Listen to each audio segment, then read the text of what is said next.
ఆలయ నిర్మాణం పూర్తి కాగానే అయ్యప్పకు ఎటువంటి విగ్రహం ఏర్పాటు చేయాలనే సమస్య వచ్చింది.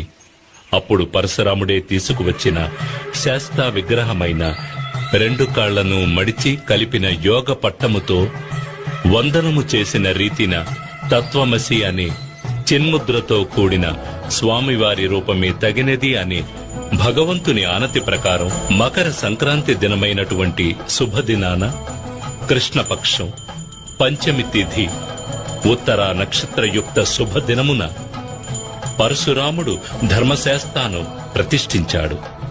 నాటి నుంచి ప్రతి సంవత్సరం మకర సంక్రాంతి నాడు అయ్యప్ప తన భక్తులకు దర్శనమిచ్చి పరిపాలిస్తున్నాడు. తద్వారా తన గురువుకిచ్చిన మాటని నిలబెట్టుకున్నాడు. తనని శరణు కోరిన వారికి సద్గతి లభిస్తుందని తెలియజేసే విధంగా కుడి చేతిని కుడి మోకాలపైన